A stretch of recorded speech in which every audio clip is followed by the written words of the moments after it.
Here's a quick video on placing yarn loops versus pulling yarn loops into place when using an I size hook and DK weight yarn.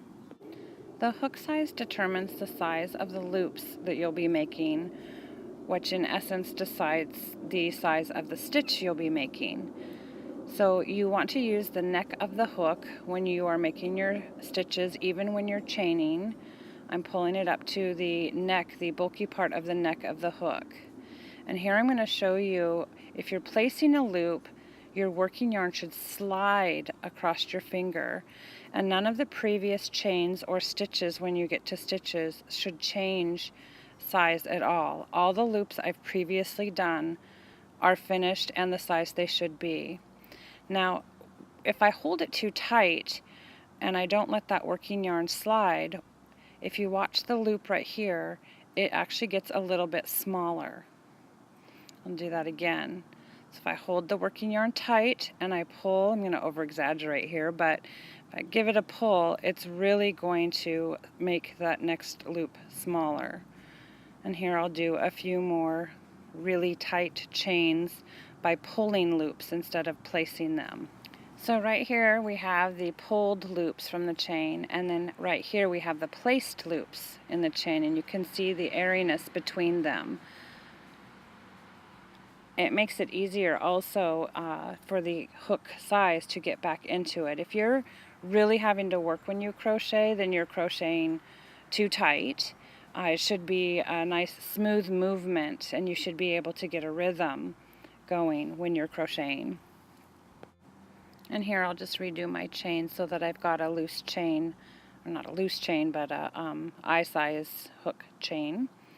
Even when you do the stitches, you pull the loop up to the neck of your crochet hook, and you, on that pull through, you place that loop between the two loops on your hook. So here's the two loops, and then this one here, I'm going to place it, letting that working yarn slide up the back of my finger.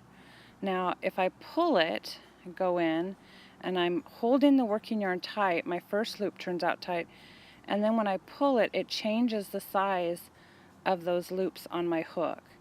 I'll do a couple more tight ones and then I'll show you the difference in the way the stitches look. Also, you want to make sure to get down to the neck. Sometimes some people, when they get larger hooks, they crochet on the tip of the hook where it narrows. So here is, I'll kind of separate them out. Here's the tight stitches, and then here are the two loose stitches I did. You can see how nice and full and fluffy that placed loops stitches, and then look how tight and small the one where I pulled that pull through yarn. I'll talk through a couple more placing loops stitches here, and then I'm going to go ahead and crochet up 2 rows, and then I'll crochet up 2 rows where I'm pulling the loops into place. So here I am letting the working yarn slide up the back of my finger, and you see how my hook glides into my chain.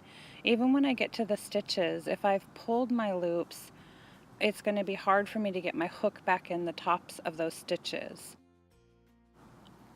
And you'll see when I do the tight ones how much more I have to work to get the hook to glide in and out.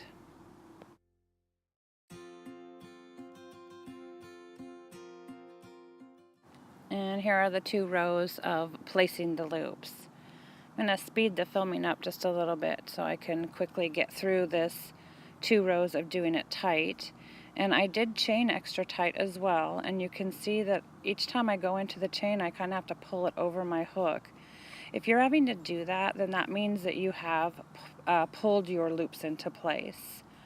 And here I'm turning, and again I'm kind of really having to push my hook into the tops of those tight stitches, and when I get to the other end I'll lay them side by side, and it actually does make it about half the size. And I'm really over exaggerating here, but you can see the difference in the placing versus the pulling. So remember to place, don't pull.